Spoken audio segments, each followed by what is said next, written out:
Hey, it's Tom Landry at Benchmark Real Estate. Happy Sunday, and thank you for tuning in. I am here with my good friend Abby Baldwin. Hi, Abby. And Abby owns a company called Clear Space, and we're here today to talk to you about downsizing, organizing. There's a whole bunch of things you do, which I'm excited to hear about. So Abby and I are friends.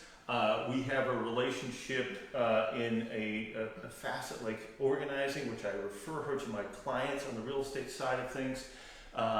Hopefully, well before they're ready to listen, Abby and I are going to talk about that. And she's also helping us with some consulting work on with our sister company called Cornerstone Building Restoration. So she's wonderful. She's positive. She has tons of energy. And come right in. And she does a fantastic job for folks. One of the things I enjoy about her approach with clients of mine is I think people feel vulnerable when they invite people into their home. And I often have sellers say to me, hey, the house isn't ready. And there's a level of being self-conscious about that.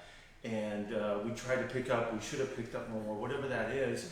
And like they shouldn't have me over or have us over until that's done. And again, when I say to that, and I said some of the similar things in the seller tips and tricks, is don't wait. We're part of your team. We're here to help you.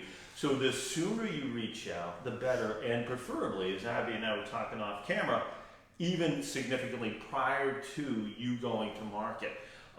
So delighted to have her. Abby, maybe before I continue, you can introduce yourself, tell us a little bit about your background, and we can sort of banter back and forth. Yeah, sure.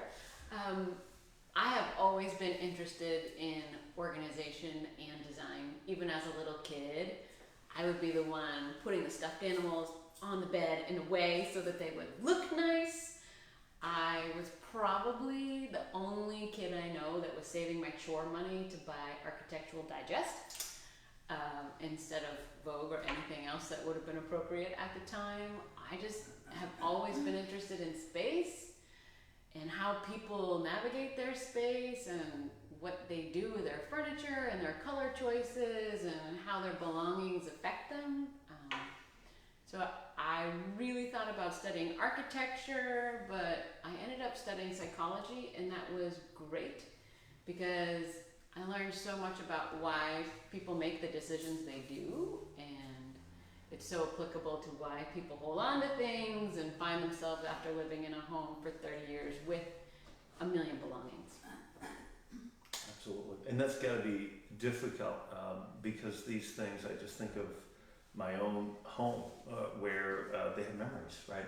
Yeah. And I know when I go into people's properties and they say, hey, we've had this big house, we've been here for 20 to 30 years, parents or aunts and uncles passed away, they didn't want anything, we just brought it, Right. put it in the garage, put it in the basement, Right. and we can deal with it later. It's almost like during that moment, obviously, you're grieving and somebody's passed, and it's just, especially if you have a big house, it's a spot where you can put things and fill it up. And then you wind up, 5 or 10 or 15 years later with a house full of things, right? But they all have memories. Right. And then kids' rooms have memories. So Tons. the psychology is interesting. Mm-hmm. Yeah, and how you find yourself with layers upon layers of things that you forgot that you have. You're not really even aware they're in boxes and bins behind closets, and those are the places that people want to see if they're going to tour your home. Like, oh, how much can I fit in here? What can I fit in here? Right. One thing I've often said to my seller clients is the same house, the same rooms, if you look at them, even just from before and after pictures that we've even done, homes with less, right? Homes that are well organized. They read bigger, they read lighter, they read more aspirational. So what you're trying to do when you're selling, and this isn't just about selling, right? This isn't about that. This is about living in your home, I guess, in a way that's freeing or something. I don't know what that is, Right. but something like that. Mm-hmm. So I don't want to obsess about or have the conversation be all about getting your home ready for sale. But obviously, and Abby and I talked about this just prior to going on camera, this idea that if you do find something, and ironically enough, and I shared the story that I've seen happen many times, but Abby echoed it back to me prior to coming on, is this idea that you, oftentimes real estate isn't plan. I'm going to go online, and I'm working on a car right now that I'm designing. Right, I may buy one of these new Rivian electric cars, and you can research it. You can watch all the videos. You can design that car right down to the type of carpet you want on the inside, and the type of stereo system, to the type of paint job, to the type of wheels. Right, so every little facet can be planned well in advance, and you can get exactly what you want. Well, real estate isn't like that. So if you're thinking about where you are currently in your current home, you want to be able to, and with the right pre-work, get that on the market as soon as you can, because you may be out on a Sunday, and I have this happen to me probably a dozen times a year, where people are driving around on a beautiful day like today, and they go to an open house and they say, we weren't really looking. We were thinking about this in 5 years, but we weren't really looking now, Tom. But we kind of love it. We can see our lives there, and we think we want to offer on it. So typically I walk through it with them later that day or Monday. Sometimes we submit an offer, and then the conversation quickly turns, obviously, to selling their other house. And if that house is not in a state of organization or repair where we can do that quickly, obviously there's some anxiety there. I want this new thing, but how do I quickly, in a 2 week, 3 week, or even days period, get my house ready? Well, if it's already ready, then I don't have to worry about that. It'd be so nice if it were that way. Yeah. So tell us about the process that you go through, I guess even independent of the sales side. Yeah. I think the most important thing, if you decide that you want to organize your house, is to have a plan. So I like to start off first with, what's your goal? What is your overarching goal? What do you want to achieve? I think it's super important that you write it out. I want to organize my house. Okay, how do you want to do that? I think it's really important that you pick some adjectives that you can go back to later. I want to organize my house in a calm and easy manner. I want to do it with a great sense of humor. Whatever those things are, I recommend you write it down on a card and stick the card on your refrigerator, on your window, on your mirror, wherever you're going to see this card often, where you can reference it, because once you start the process, it's really helpful when you hit a hard spot to go back and go, oh yeah, okay, I wanted this to be fun, I wanted this to be easy, why is it not that way? And how do I get back to making it feel better? So the first thing I always recommend is determine your goal. The second thing I love is a schedule. Especially if you have a deadline. Okay, let's say you have 2 months. You pick a schedule that fits those 2 months. So if you have 8 rooms in your house, every room gets a week. And then you break it down even further by the room, because it can be really overwhelming. And the smaller the components you can break your organizing down into, the easier it's going to feel every time. Way less overwhelming.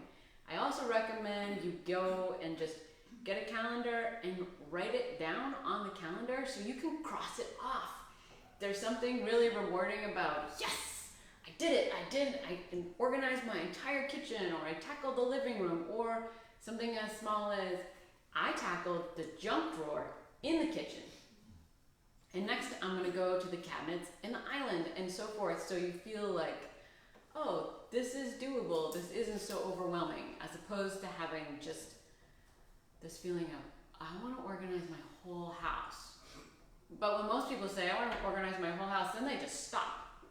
I don't know what to do, I don't know where to start, I don't know, this just feels way overwhelming. If you can get yourself a schedule, it feels a lot better. And also, if you fall off, if you miss a date, then you know, okay, well, I have, a whole week allotted to this room. So if I decide I'm going to go to the beach because it's gorgeous instead, I don't want to stay in my house and organize, then you pick it up tomorrow or the next day. It just makes it a lot easier to get back into what you're trying to do. I think a schedule is essential. So how do you set a schedule when there's no, I'm just in my house, right? I feel like I want to do this, but there's no urgency whether I do it this year or next year, but I feel like I want to, then how do you do that that motivates but doesn't overwhelm? I would take a room and divide all the tasks in a room over the course of a month. And that's really easy. There's no pressure. You don't feel like, oh, I have to do this, but it gives you some guidance. And you can check it off when it's done and then move to the next room and slowly make your way through. And then you can make really good decisions about, okay, really, what do I want to keep and what do I not want to keep? And it doesn't feel so stressful. I really love to say, organize when you can, not when you have to. It makes it so much more fun and less stressful. Organize when you can, not when you have to. Yes. I like that. It fits exactly with what I was just talking about, right? This idea that Right. maybe I want to move, maybe I want to buy something else, or I need to do that, and I've had this happen to me very frequently. Is you have couples that are thinking about moving, and then something happens. Right. One of them is not quite as healthy, and they could have done that together over time, Right. versus in a specific moment. Right. One thing I love, if you're going to downsize, is to get a layout of the property you're going to, and then make a list, at least of all your big pieces in your home, all your big furniture, and then figure out where's it going to go in your new space. Because when you do that, you'll often find, oh, the dresser I have, the sideboard I have, the third bed we have, well, those are not actually going to fit anywhere in our new house. And it's a shame to have them packed up and take all the time. Sometimes they have to be stored, and the cost associated with storing all that, to then realize, oh, we didn't actually need this. This would be far better somewhere else with someone else. So there's a bunch of sort of sayings. I wonder how you, as an organizational expert, think about if I haven't touched it. These phrases, this idea of I haven't whatever, or it doesn't bring me joy, or whatever that stuff is. How do you feel about that? Yes, definitely. I feel like you use it, you love it, or you lose it. Because take a piece of art, for example. You're not using the painting, you're loving the painting. That's great, it brings you joy. Or, the microplaner in your kitchen, you use that. But if you're not using it and you're not loving it and it's just taking up physical space, then I really ask the question of, why are you keeping this? I love the example of my grandfather. When I went to help my grandfather transition into assisted living, I cleaned out his kitchen, and he had 4 cheese graters. 2 were rusted, and 2 were perfectly fine. And I said, what are you doing with 4 cheese graters? No person usually has more than 2, let alone 4, and 2 you can't use. So we got rid of the other 2, and he said, well, do you think I need to buy another one? He's 87. I said, no, I think 2 unused cheese graters are gonna last you a perfectly long time. Does he like his cheese? He loves his cheese. He loves his cheese. So I think you just have to honestly ask yourself, why are you holding on to these things? Which brings me to my favorite topic to talk about with people is guilt.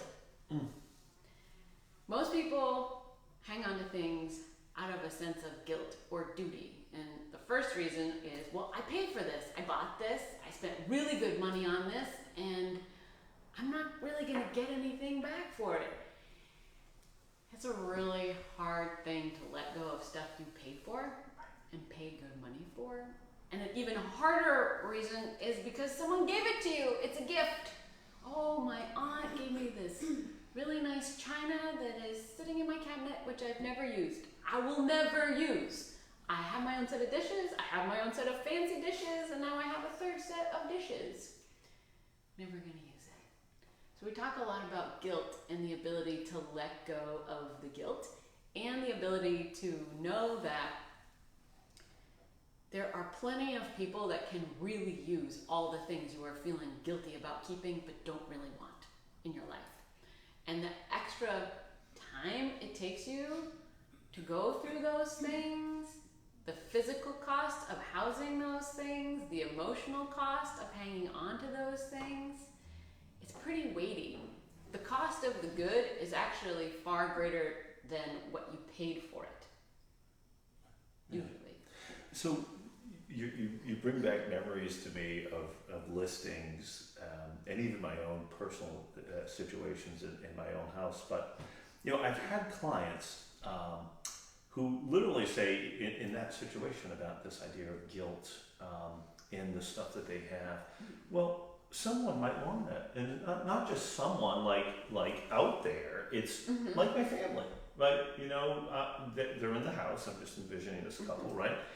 And maybe they're downsizing, maybe they're going to sell and move somewhere else. But at this moment, they're like, well, I've got to reach out to my daughter or my granddaughter, and then it becomes this frozen moment of a little bit of that guilt, right? Saying, well, I just can't do that. I just can't. How do you handle that? I go back to the time frames. I go back to, okay, we're going to give everyone in our family who may want something of ours a date. And we can do a Zoom through with them, or they can come over and we can tag all the things with sticky notes. Okay, if you want this, it's yours. If you want this, it's yours. Please write your name on it, and then we will know it is spoken for. I think time frames are really essential, because otherwise children have a tendency to say to their parents, oh, I'll get there. Oh yeah, well, okay, we'll swing by. But it's their parents, and they have things come up, and they sometimes expect their parents to be more flexible than their parents really want to be. So I like a hard date. And then after they select the things they want to keep, another date comes into play. You need to have them out of the house by X. We'll give you a week. And if you don't have them, then we're going to donate them. You have your time frame. Stick to your time frame. You reminded me again when you said that of a couple that I worked with in the Deering Highlands here in Portland. And they had received my mailings over the years. They said, Tom, we are finally on the person who got awarded the space at the Cedars Nursing Home here in town. And it's their long-term facility called the Atrium, which is a fabulous, fabulous facility. And they didn't want to miss out. But what they require is a down payment right out of the gate. And if you don't take it and pay the additional amount, so you pay something like 20 or 30%, and then you have to come up with the additional amount within a short period of time. And these folks had to sell their home to make that happen. So they're in their early 90s. They've been in the home for 40 odd years. Their children are in their 60s, spread all around the country, and I go to visit their house. And it's lovely, it's beautiful, it's all of that. But it's gotten away from them a little bit. Obviously, they're a little bit older. And 3 of the rooms with their kids on, another one was turned into a sewing room, but 3 of the 4 bedrooms for their kids were shrines to their kids. Yes. Who are 60s in their 60s. Yes. So we have to have some of these conversations about, but we didn't have that much time, and they're all over the place. And it isn't like the kids are like, hey, 25 and down the street, right? Right. So we didn't really have the luxury. And what I said to them is, we don't want that to influence this. And how a house looks, it's such a visual experience, the real estate side of things. And we've got to take pictures. We can't take pictures of stuff. If I take a picture of this room, it's going to show chairs. If we have less stuff in it and it's very organized, I'm going to see the architecture, I'm going to see the space in the room, and I'm going to be able to, as a buyer, from my computer or from when I come and see it, envision my life there. So what we ended up doing, and I convinced them to do this, as opposed to being sort of this idea of held hostage by your stuff or the people who it sort of belongs to, right, is move it into a storage area. And that way there, whether it's climate controlled or not, depending on the item, over the course of the next year, that, you know, couple from California can come, they can look at it, at the end of that year, you draw that line there. Yep. But it's out of the house. Right. So, Right. Yeah, really helpful. Yeah, but overwhelming for a lot of Right. folks. Right. One thing I always like to talk to people about when they start to think about organizing is, who are you going to do this with? Are you the only organizer of your space? Are you doing it with your partner? Are you having your children help you? Are you having a coworker help you? Because those all set up very different scenarios, and especially if it's a partnership, if one person tends to be the spender and one is the saver, that usually has a little bit of friction built in that relationship. Likewise, if one person tends to be the person who likes to hold on to things versus the person who says, no, we don't need that, let's give that away, that also tends to build a little friction. So it's good to think about who you're going to organize with, and if you have friends that you want to organize with, I recommend talking about ground rules up front. It sounds a little silly, but there's so many situations I hear about where people say, I had my best friend come over and it was great for the first, half an hour, and then everything I started deciding I wanted to part with, they wanted. And it felt a little like, awkward. Okay, well, I was gonna sell that, or I was gonna donate that, or that's not it's not a feel-good situation. I never thought of it in that spin. Yeah. I thought that friend might have said, toss this stuff and somebody gets Those insulted. are great friends. The other extreme. It's true. It's true. So it is helpful sometimes to have a very non-biased third party come in and help. And that can even just be someone that you kind of know, but maybe not your best friend that can come in and help you. I love to tell the story of a couple I worked with who were very sweet. The woman asked me to come help them, toured me around the house, then brought me to the basement alone. And she said, I want you to look at this baking dish. The baking dish, obviously, at one point had been broken in half and glued back together. And she said, my husband will not get rid of this baking dish. It was the point of contention, to the point where it broke. She took it to the recycle station. He fished it out and brought it back. And it was really representative of so much stress in their relationship. So it really is helpful sometimes to just have that third party to help negotiate the path and not be biased towards either party, and help when those tapes start to play, well, you always, well, you should, well, this happens all the time, to diffuse the situation. What did you do? We left the baking dish, but we tackled so many other things that the baking dish then became a non-issue for the wife. Awesome. Mm-hmm. Yeah. And it is now a funny story that they get to tell people about the baking dish and how much contention was around the baking dish. And again, it's not about the baking dish.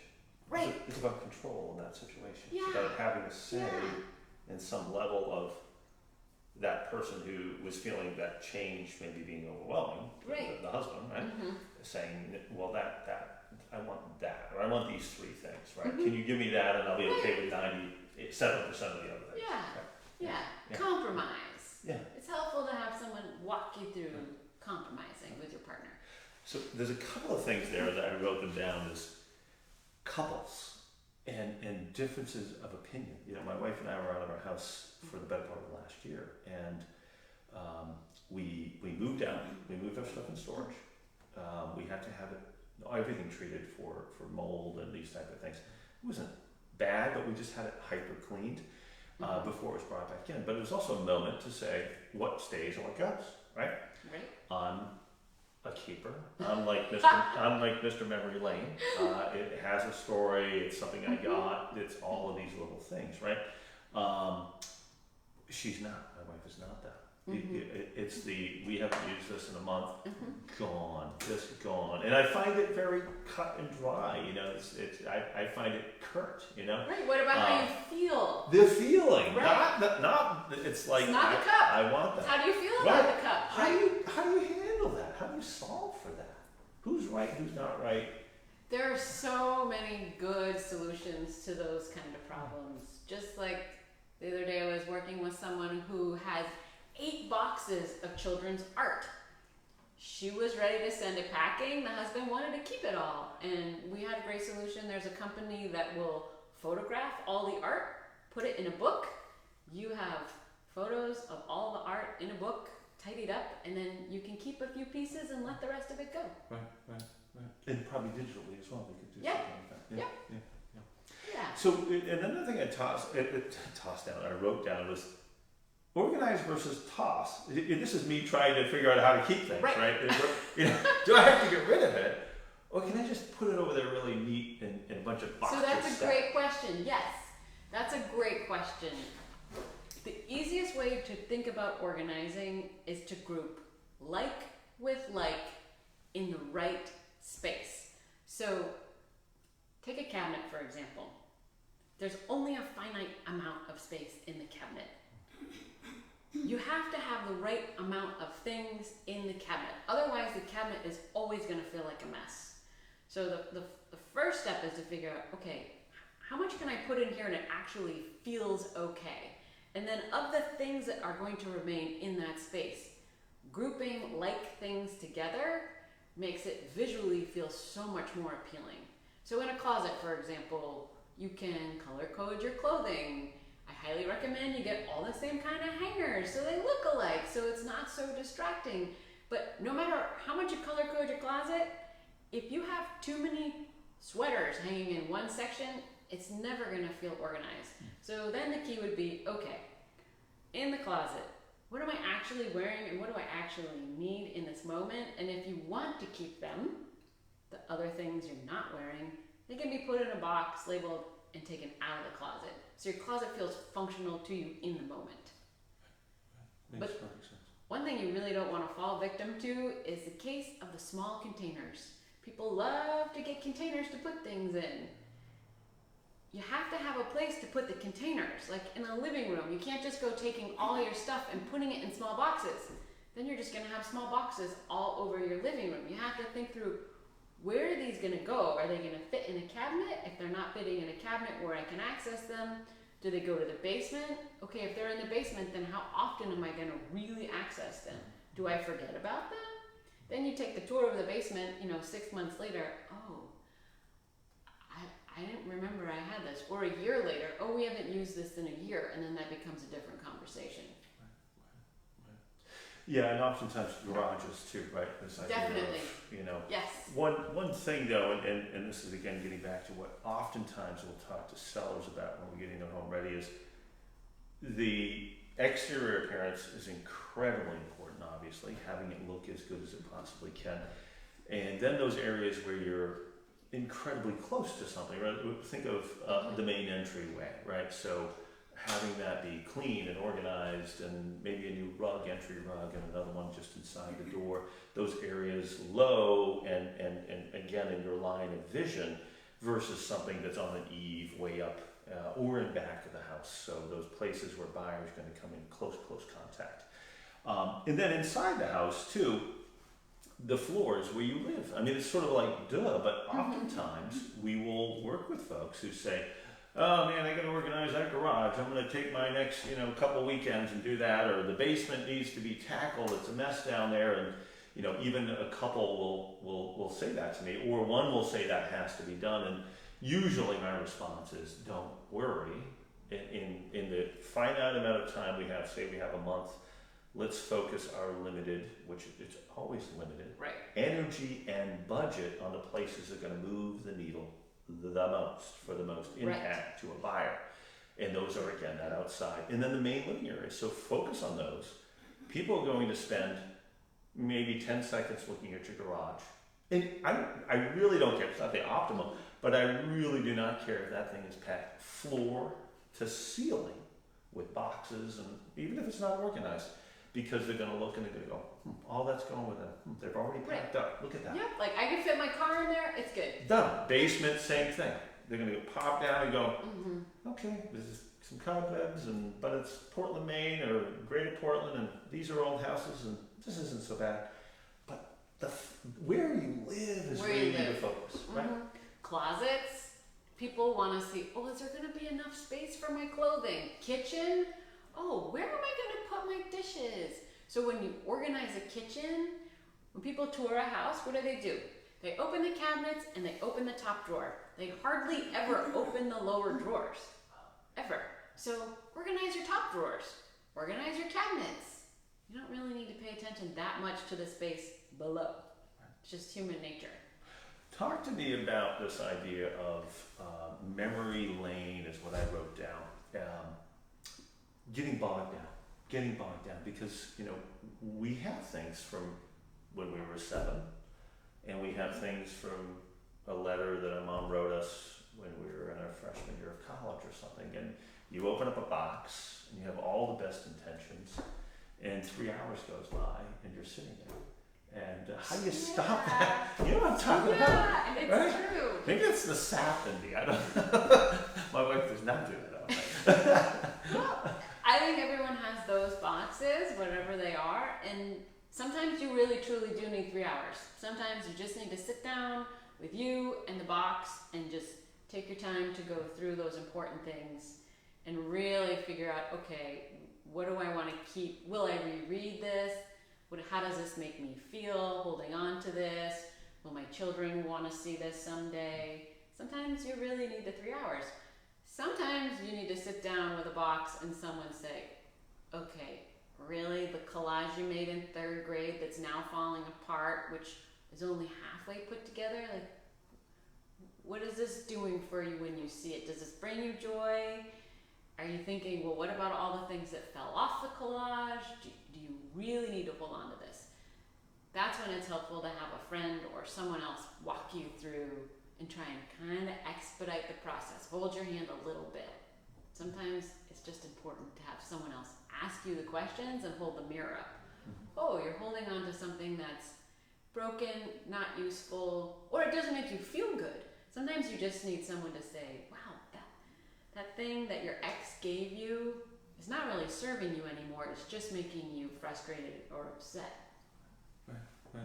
So the process that you go through, so if somebody's hearing this and they say, this sounds great, because I'll be honest with you, the more I think about the friend, or even the couple, right? Unless they're a rare couple, I'm just thinking, projecting in my relationship. You know, it's almost like we need to divide and conquer. Like you go over there and do that, I'm gonna go over here. It's not like I want that way versus that way. If we get focused on this together, it's not gonna be great, right? So, pulling in somebody from the outside, to me, you have a language around it, you have a process around it, you're a neutral party, you can probably help blend and find the pan solution, right? Right. Versus the... Right. Right. So what's that process look like? Ooh, that's an excellent question. Well, the physical process starts out with identifying how do you want to organize? Do you want to go by room, or also often you can organize by category? And this is really great if someone is really into something. Oh, my husband has 40 fishing rods. Why doesn't he start in the garage with all the fishing gear? This is something I don't know anything about. I can't help him. He goes and does that. So if you identify first, all right, we're going to start with the room or the thing, then it's really a matter of pulling everything out. Everything comes out of your closet and it gets grouped, and then you go through it and say, okay, do I use this? Do I love it? If you don't, what are you going to do with it? Are you going to put it in storage in your house for someday, which rarely ever happens? Someday rarely ever happens. I can't say it enough. Someday is not a good reason to hold on to something. If you decide you're ready to part with it, do you sell it? Do you donate it? Do you recycle it? There's a whole host of people locally that you can donate things to. I personally love the group Neighbors in Need. They're right here in Portland, and they work with immigrants who have come to the community with nothing.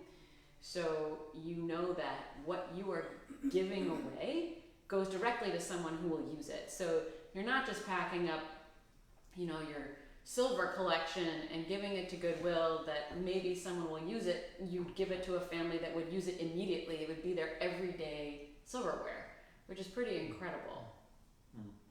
Yeah, and I think that's one of the things too that either can freeze people a little bit, and especially just now coming out of COVID, we certainly hope, right, with these macerations up and down with the number of cases, but the idea of charities and donations and then stuff that we hear, even being in the industry about, oh, they used to do that, they don't do it anymore. They don't take that, and Right. it's almost like, well, it's good. I don't just want to throw it out. Right.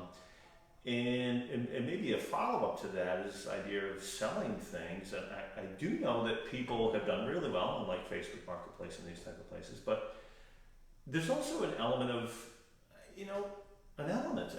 there's people in my house that I don't know, Right. and unless I have it somewhere else in like a storage facility where I meet them, it's an invasive sort of thing. It's right, and there's bickering and bartering and Yeah. Yeah. Sometimes it just feels really nice to donate things and there's no bickering and haggling, and you know that will go to someone who can really use it, and also often they will just pick it up on your front porch, so they're not in your house. This is the charity you mentioned. We'll do that. It depends on what the piece is and how big it is. They don't have as many rules and restraints as, for example, Goodwill. But they will list, if they have a new family, for example, okay, we have a new family, they need pots, pans, and queen bedding. So you can see there's always a running list of this is what they're looking for, and you as a person can join and post and say, oh, I have a small couch, I have a set of dishware, and I have clothing for an 8-year-old boy. And people will write and say, oh, I could use that for this family, I could use that, and then between you and them, just arrange them to come pick it up or you to drop it off. What's the nonprofit again? It's called Neighbors in Need. It's just .org. Yes. Yeah, it might be .me. .me. Yeah, Okay. Neighbors in Need. And it's a Facebook page. Okay, we'll find out. We'll post that after this. So it's just an interesting thing, and I think one of the telltales that I know is that when we walk through, and for example, Abby and I are working together with our team on another project, and we do this with many sellers. There's very few people, and sort of going back to that initial part of our conversation, is almost no one, and I'm not going to say there's nobody, because there are those people that live sort of magazine ready. Right out of the gate, you can walk through their house and you have nothing or next to nothing before we take photos, right, that they would sort of appear on a magazine. It's that organized, it's that put together. So let's just put that 1% aside and think about the other 99%. And again, this idea of being open and collaborative, and we're here to help. Don't wait for that. You can even reach out to us well in advance so we can help you choose the right things. That list that you make, that room by room list, oftentimes we're coming up with that list and we're putting it back there because, when you think about, again, the limited time, limited budget, whether that's spread out over a month or several years, that's always the case. We have conflicting priorities, especially on days like today where it's beautiful outside. And you want to use your time most effectively, and oftentimes we'll say, hey, and I think of couples, this is on this list, that's on that list, and I look at it, which may be a little different than if you're just going to hang onto your house long term, is what's most important from the buyer's eye, right? So I'm going to have that lens when I go through the property and say, okay, here's what we want to focus on. Here's the things that we talk to sellers about, removing distractions. For the least amount of effort and the least amount of money, what can I do to get the house ready and present as best it can for number one, and the most important date in our process is pictures. That is the most important thing. How it looks, and I say this frequently, how it looks online is more important than how it looks in person, because people have to see it and be motivated by it and even be sort of wowed by it, if you will, or they're not going to come in person.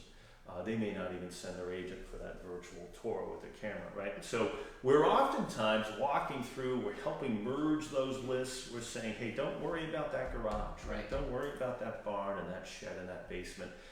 Focus on these other 15 things. And it's a blending of the two lists and adding to those. And it's oftentimes as well providing the resources, whether that listing is a listing that's going to happen in a short period of time, or it's something where they say, hey, we may not want to do this now, but I'm planning ahead. I'm planning ahead for that success down the road for when I sell, but also just my life. I mean, right. So how are you, do you have sort of before and afters where people were reluctant and then they were like, oh my God, I wish I'd done this sort of thing? Yes. Yeah. Yeah. It changes people's world when all of a sudden, all this stuff that they've had, usually for years, gets sorted through and parsed out, and suddenly they have this sense of levity, like, oh, wow, my space feels so good. This feels really great. I'm so glad I did this because I don't want to move with all this stuff that I didn't even realize I had. I didn't realize I wasn't using. And massive amounts, not just like, oh, here's 3 bags. But you know, when you go through a whole house, there's quite a lot of stuff that you can find that you just don't need. It's really not serving you anymore at all. And you've probably brought it from the place you were at prior to. Yes, I've moved with this from this house to this house. Okay, this is my 4th move, and now I'm not taking the XYZ that has been boxed in the basement in the same box for the last 3 moves. Don't need it. Yeah, and then you're then, you know, that's a moment. And again, maybe it's a call to action is to say, hey, you know, whether it's, again, spring cleaning or whether it's this sort of, you know, moment that you have right now out of this video, is to take some of that control for your own enjoyment, but also thinking about moving forward, right? This idea that, hey, I can benefit from this ongoing, but when it comes time, I'm benefiting because I can move on something else quickly if I have to. And if I'm pre-packing and having less to move, my house is going to look better. It's going to present better. I'm probably going to get more money. That's the point, right? You know, it's going to go faster, the sale, and I'm going to get more money. There's no doubt. An aspirational organizational state in your home, a house that looks as good as where these people are coming from, if not better, that aspirational lifestyle. Is something that is going to translate to say to those buyers, hey, if I buy this house, thinking of psychology, right? If I buy this house, that's my life, right? We're selling a dream. Right. The vision of how are they going to live when they're in the space. Yeah. Well, what else do you want to add? You can speak about your company a little bit, maybe give them the URL and all that. Oh, you can find me at creatingclearspace.com. Happy to answer any questions you have. My email is info@creatingclearspace.com. I generally serve the greater Portland population. And I'm just happy to help is really what it comes down to. I'm just so happy to help. It's the most gratifying work to walk into a person's space where they feel really overwhelmed, they don't know where to start, and after we're done, it's a completely different space. And how they live in their space changes dramatically. This is life-changing stuff. I just love that idea of that. So try not to be self-conscious. There's no reporting of this. There's no sharing of it on social media. No. There's no before and after pictures. No. Feel comfortable about it. You have a team of people. Abby is fabulous. And one of the things that I love about her is at every client we go to, she says, we're going to have fun. Right. It should be fun. It should be fun. It's so important to make the process fun. Otherwise, why do it? Exactly. Well, thanks for tuning in. Are there any questions in the audience, my friend? I think you covered it. My biggest thing was what you described. I'm not relaying, and the box will be still full at the end of about 3 hours. And, yeah, I need this, and I need this, and I need this. You know, it's interesting. What if you feel like you need it all, and you don't have the yin and yang? It's probably a good thing that I have my wife, or I would have a Right. house full of stuff. It's a good balance. Right.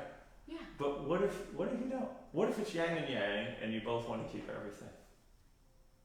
That's a tricky situation. That's a really tricky situation. They're not It calling. depends on. They're not calling you. Usually they're not calling because they just want to pack it up and say, oh, we love all this, we need it, and we use it in some way, and we're taking it with us. Right. The only time that doesn't work is if you are downsizing and you are forced to say, okay, we really can't take all these things.